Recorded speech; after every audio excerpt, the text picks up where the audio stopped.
South Florida real estate isn't overpriced. Some homes are overpriced, but you can tell whether it's overpriced or not by whether it's selling. So people are still buying the properties at the prices they're at. So it's not overpriced. There's a shortage of supply, and it's just the law of supply and demand. And so there's more demand than supply. My name is Michael Haines. I'm originally from New Jersey. I've been working in real estate for the past few years in South Florida. Fort Lauderdale is one of my favorite places in the world. I love being here, and I love helping other people move here. I had hired realtors in the past, and I wasn't happy with the experience, and I knew I could do a better job and bring a higher level of service to people than they were getting in other places. I've traveled all over the world. I think South Florida is the best place to live that I've been. We're really close to the Bahamas, the Caribbean. Everything is easily accessible here. The food's great. The culture's great. It doesn't take long to get anywhere.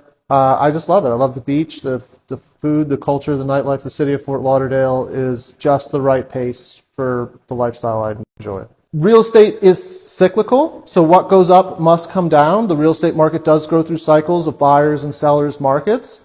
But over time, historically, real estate always goes up. It's historically one of the best investments someone can make for their family, and it's one of the best ways to increase generational wealth for your family is through real estate.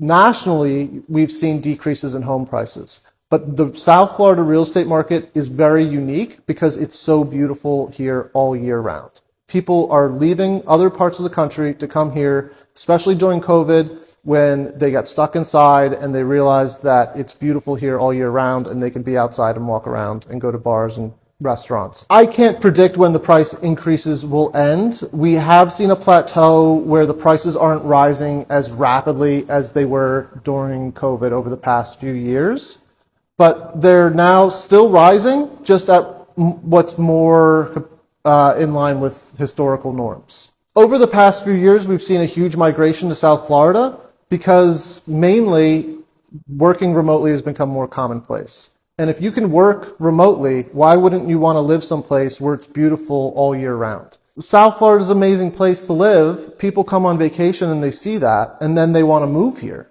The problem is that there's not enough supply for the demand. So how do we increase the supply to meet the demand? And that's through new construction.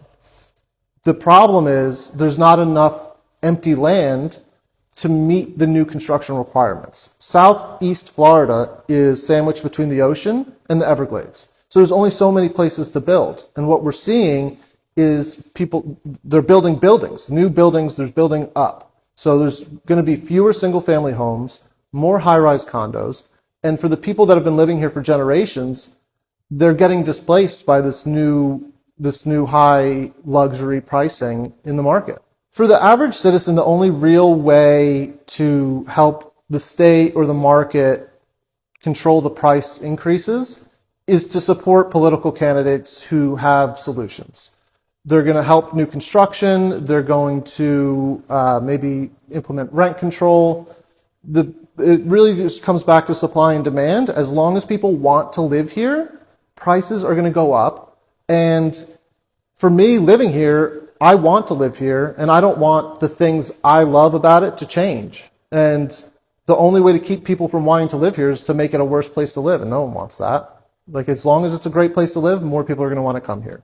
And the only way to satisfy that demand is new construction. There's a lot of scams in the real estate market right now, more than ever, especially with technology.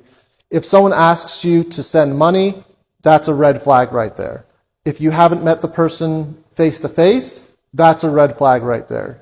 A realtor is your best resource as a renter or buyer. It shouldn't cost you anything to hire a realtor if you're renting or buying. And they're there to protect you from scams.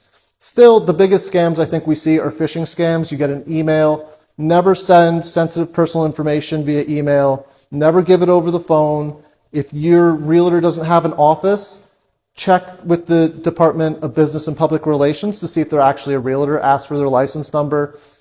It's state regulated. Never give out your personal information, and never wire money or send money without verifying who it's going to. The common mistakes renters make when they rent a home is not reading their lease and not documenting the condition of the property when they first move in. These are the two biggest mistakes I see. Before you sign a lease, you absolutely must understand it. If you don't understand it, ask your realtor to explain it to you. And then once you've signed the lease, when you first move in, take as many pictures or video of the property as possible to make sure that when you move out, any damage that was pre-existing is documented. And you can send that video and pictures to your landlord when you first move in, so you're both on the same page about the condition of the property when you move out. Realtors in South Florida are independent contractors. So you can make, some realtors will lose money at the end of the year because of advertising or marketing budgets, and some realtors make millions. It really varies as much as anyone is willing to work, just like any other business. Some businesses are successful, some businesses aren't successful. If the question is how much does the average realtor make in South Florida, I don't know the answer to that. You'd have to Google it. Of course you should move to South Florida. I love South Florida. That's why I live here. If I didn't think South Florida was an amazing place to live, I wouldn't live and work here. And so because I'm passionate about living and working here, it makes it easy for me to help people live and work here. I wish my customers a happy and prosperous future. I wish they would reach out to me as a neighbor more and use me as a resource, because it's not just about the property for us, it's about the people. We love building relationships with people as they move here and sharing our love and passion for South Florida with them. So I'm not just your realtor, I'm also your neighbor.